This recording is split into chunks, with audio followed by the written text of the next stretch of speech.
조국혁신당 대표 권한대행 김선민입니다. 오늘은 MBC 고 이용마 기자의 육지기입니다. 국민께 진실만을 보도하고자 했던 그의 기자 정신은 우리에게 큰 울림을 줍니다. 그의 뜻이 담긴 방송 3법, 즉 방송법, 방송문화진흥회법, 한국교육방송공사법 개정안들이 곧 국회 의결을 앞두고 있습니다. 방송 3법은 방송 공정성을 강화하고자 방송사의 이사회 구성을 다양화하고 시민이 참여하는 수당추천위원회와 편성위원회 등을 도입해 정치적 영향력을 크게 줄일 수 있게 합니다. 바로 공정방송의 시작입니다. 이용마 기자가 그토록 바랐던 방송 3법이 윤석열 정권의 거부권으로 좌절되었지만 이제 현실이 될 순간입니다. 그러나 아직 걱정이 앞섭니다. 방송 정상화를 가로막는 세력들이 아직도 곳곳에 또아리를 틀고 있습니다. 윤석열 내란 정권의 하수인 이진숙과 박장범 등이 대한민국 방송통신 관련 기관의 중심에 서 있습니다. 내란 당시 이진숙 방송통신위원장은 아직 내란이라 확정짓지 말라며 언론사 후배들에게 일종의 보도 지침을 내린 것으로 알려졌습니다. 내란 옹호 세력이 아니면 할 수 없는 말입니다. 더구나 이진숙 위원장은 취임 이후 줄곧 2인 방통위는 위법이란 법원 지적까지도 외면했습니다. 위원회 조직인 방통위를 독임제 기관처럼 운영하는 전횡을 일삼았습니다. 이런 방통위 체제 하에 대표 공영방송인 KBS의 모습은 또 어떻습니까? 박장범 KBS 사장은 방송법 개정안에 명시된 편성위원회 개최조차 거부하고 있습니다. 박 사장은 명품백을 작은 파우치라며 국민을 기만한 철면피 같은 인사입니다. 그런 그가 아직 KBS 사장이라는 것을 어느 국민이 납득할 수 있을지 의문입니다. 방송통신심의위원회는 어떻습니까? 정권 교체 후 방송통신심의 과정을 장악했던 유희림 방심위원장은 민원 청부 논란 끝에 물러났지만 그 잔재는 여전합니다. 위원장 없는 방심위는 제대로 심의조차 못하고 있습니다. 유튜브에는 선동과 가짜뉴스가 넘쳐납니다. 이제는 바로잡아야 합니다. 이용마 기자의 바람대로 국민의 눈과 귀를 가린 방송통신계 내란 세력을 몰아내야 합니다. 조국혁신당은 방통위 등 공공기관에 압력한 내란 세력을 반드시 척결하겠습니다. 부족한 현행 특검을 보완해 방통위, 방심위 등 이들에 대한 상설 특검안을 추진하겠습니다. 반드시 국민의 눈과 귀를 가리는 어둠을 몰아내겠습니다. 감사합니다.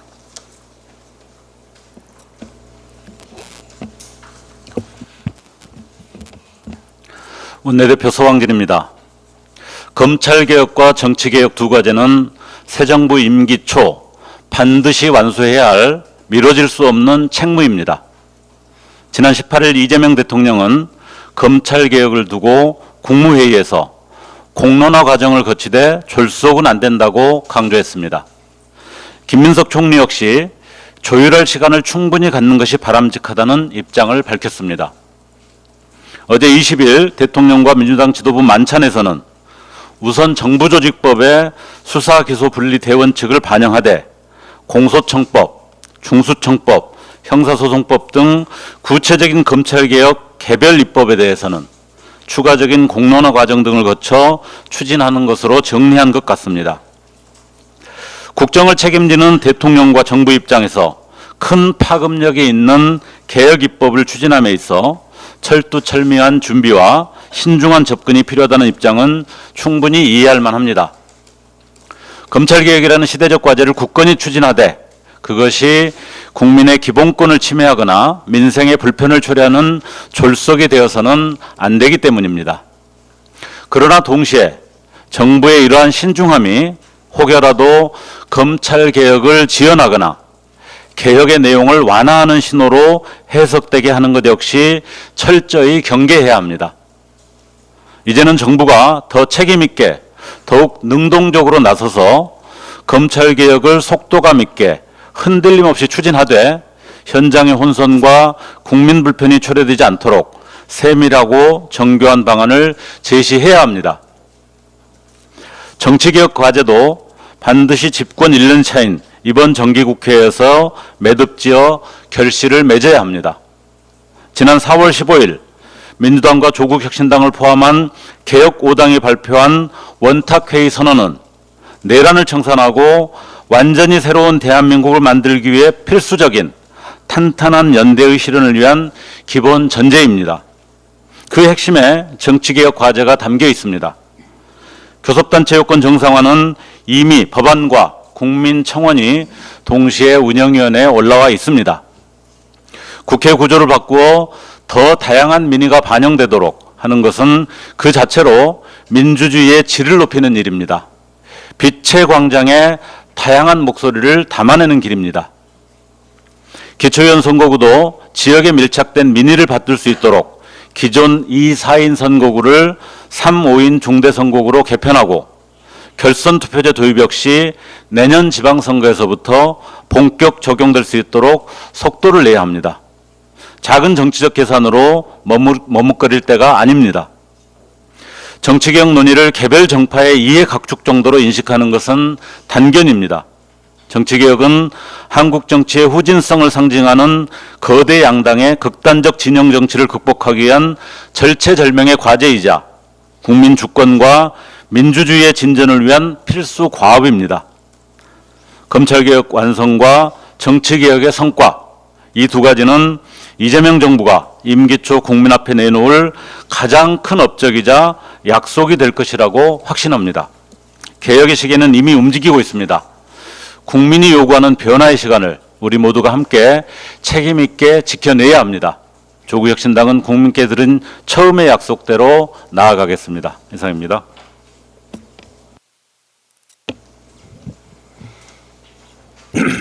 예, 최고위원 황명필입니다. 방금 전 조국혁신당 최고위원회는 조국 전 대표의 복당을 허가했습니다. 3년은 너무 길다라는 슬로건을 직접 만들어 3년 안에 윤석열 정권을 무너뜨린 전사가 고향으로 귀환했음을 국민들께 알립니다. 장당하며 열석을 공헌한 정치적 상상력, 슬로건 하나로 국민들의 마음을 모아낸 현명함, 국회에서 국무위원들을 향해 포효하던 강인함, 이 모든 것들이 국민의힘 입장에선 두려울 것입니다.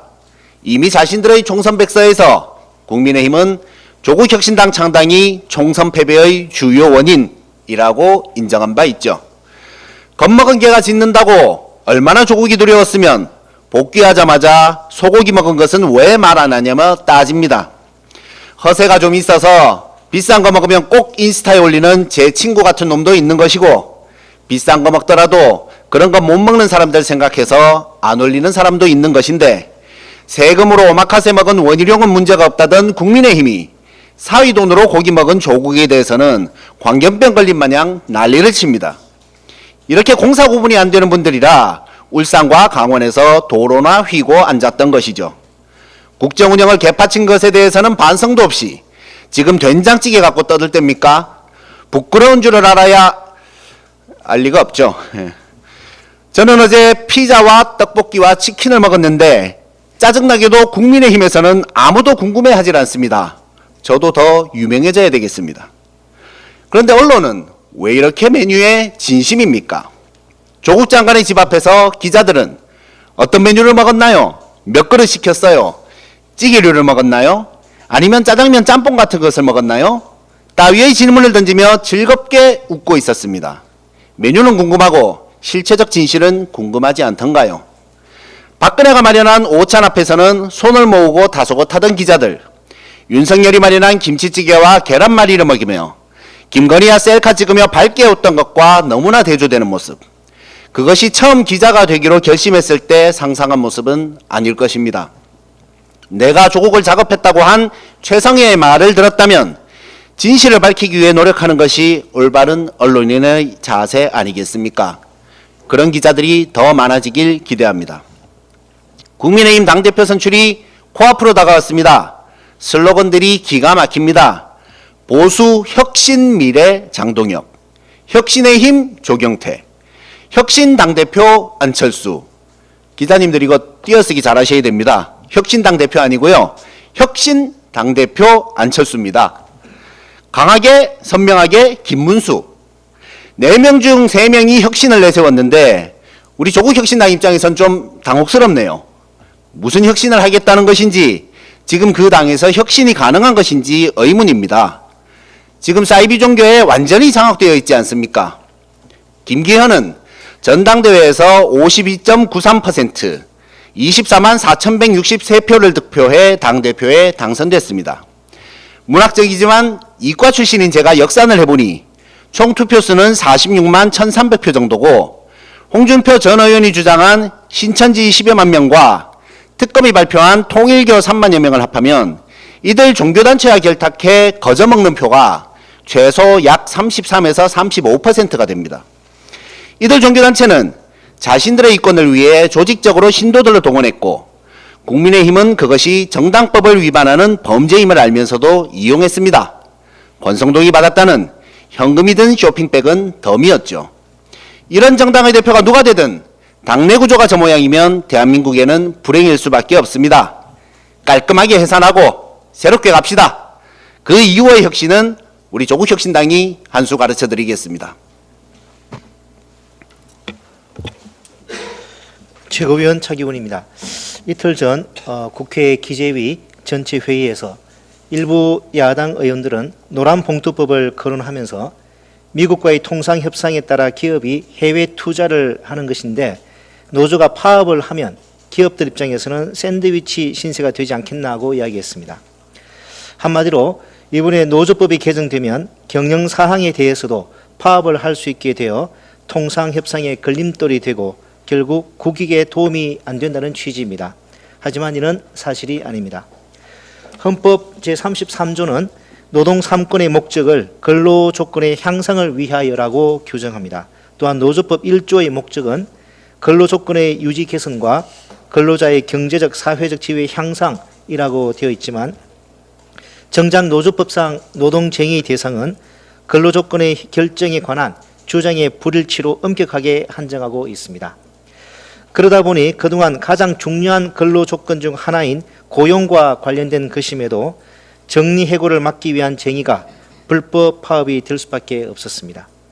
가장 대표적인 사례가 바로 2009년 평택 쌍용차 공장에서 정리해고를 둘러싼 노조의 파업과 대테러 경찰의 폭력적인 강경 진압입니다. 이후 정리해고로 인한 경제적 어려움, 폭력 진압에 따른 심리적 고통, 사측과 경찰의 손배 감료 소송 등으로 인해 스스로 목숨을 끊은 노동자가 무려 33분입니다. 그래서 노동자들이 해고는 살인이다라는 구호를 외치는 것입니다. 이처럼 노란봉투법에는 수많은 노동자들의 죽음과 애환이 들어있는 것입니다. 국익에 대해서도 한 말씀 드리고 싶습니다. 국익, 나라 이익은 무엇이겠습니까? 대한민국의 주권은 국민에게 있고 모든 권력은 국민으로부터 나온다. 헌법으로부터 도출되는 국익은 결국 국민의 이익입니다. 묻고 싶습니다. 5천만 국민 중 2천만 명 이상이 임금 근로자입니다. 이 중 13%는 노동조합의 조합원입니다. 즉 수백만 명의 국민이 노조법의 적용을 받는 노동자인 것입니다. 미국이 통상 압박을 하는 이유가 무엇이겠습니까? 자국민, 즉 미국 노동자들의 이익을 위해서 아닙니까? 그런데 대한민국의 국익 운운하면서 노란봉투법을 반대하는 사람들이 이야기하는 국익은 어느 나라의 국익입니까? 끝으로 파업을 좋아하는 노동조합이나 노동자는 없습니다. 파업에 이르기 전에 노사 간 충분한 대화와 협상을 하는 것이 중요합니다. 그래서 단체 행동 이전에 단체 교섭이 있는 것입니다. 노동조합과 쟁의행위를 불운시하는 편견을 내려놓고 노란봉투법을 바라보면 오히려 극심한 노사 갈등이 아닌 노사의 상생과 협력을 상상할 수 있습니다. 그리고 그것이 국익에도 부합하는 것입니다. 주말 본 회의에서는 노란봉투법 표결이 있습니다. 저는 대한민국의 국익을 위해 글로벌 스탠더드에도 부합하는 노란봉투법에 당당히 찬성표를 던지겠습니다. 이상입니다. 최고위원 이혜민입니다. 지난 윤석열 정권의 무능이 끝없이 드러나고 있습니다. 특히 체코 원전 관련 비밀 협정은 그 정점입니다.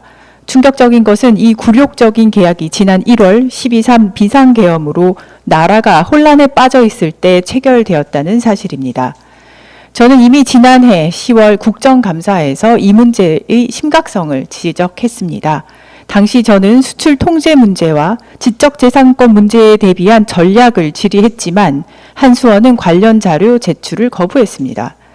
한수원과 웨스팅하우스의 비밀 협정은 단순한 산업 계약이 아닙니다. 이는 향후 50년간 대한민국의 원전 주권을 사실상 포기한 외교 영역의 굴욕적 합의입니다. 이 계약으로 우리는 웨스팅하우스에 막대한 기술료를 지급하고 SMR 같은 차세대 원전을 개발하더라도 그들의 검증을 받아야만 수출이 가능하게 되었습니다. 더욱이 수출 지역에 따른 원전 연료 공급권을 독점 보장하는 등 독소 조항이 가득한 이 50년 장기 계약에는 원전 한 일기당 4억 달러 규모의 보증 신용장 발행 조건까지 담겨 있습니다. 이는 사실상 정부 예산이 대규모로 투입될 수 있는 백지수표나 다름없습니다. 웨스팅하우스는 원천 기술을 주장할지라도 원전을 직접 건설할 능력이 부족합니다. 한전과 한수원이 가만히 있었다면 두산 등 우리나라의 원전 건설 업체들에게 오히려 웨스팅하우스가 다가와서 파트너십 계약을 맺겠다 할 수 있는 상황이었는데 이를 거꾸로 뒤집어 버렸습니다. 곧 한수원 사장이 미국으로 건너가 JV 조인트 벤처를 만들겠다고 합니다. 이 와중에 원전 마피아를 중심으로 또 다른 이권 사업이 개입된 것이 아닌가 하는 의혹까지 있습니다. 한수원 사장은 지금 미국에 갈 게 아니라 사장 그만두고 조사를 받아야 합니다. 윤석열 정부와 한수원은 팀 코리아가 쌓아올린 대한민국의 원전 기술을 웨스팅하우스에 헌납했습니다. 그 과정에서 누가 이득을 챙긴 건지 당시 정부와 한수원의 직권 남용과 배임 혐의에 대해 기획재정부, 감사원 그리고 수사기관 모두 나서야 합니다. 국회 차원에서는 국정조사까지 검토해야 합니다. 진상조사와 더불어 지금 상태에서 앞으로를 대비하는 것 또한 시급합니다. 전 어제 국회 과방위에서도 이 문제를 짚었습니다. 현재 계약을 취소하거나 되돌릴 수 있는 부분이 있는지, 있다면 어디까지인지, 그리고 그로 인한 피해를 어떻게 최소화할 수 있을지에 대한 답변이 필요합니다. 곧 한미 정상회담을 앞두고 있는 만큼 우리만의 협상 카드 준비가 절실합니다. 대한민국 원전 산업이 웨스팅하우스의 수주 전문 하청업체가 될 것이라는 우려가 현실이 된 지금 우리는 무엇을 할 수 있는지 파악하고 즉시 행동해야 합니다. 저와 조국혁신당은 앞으로 있을 국정감사에서도 이 문제를 집중해서 다루며 진실에 다가가겠습니다. 이상입니다.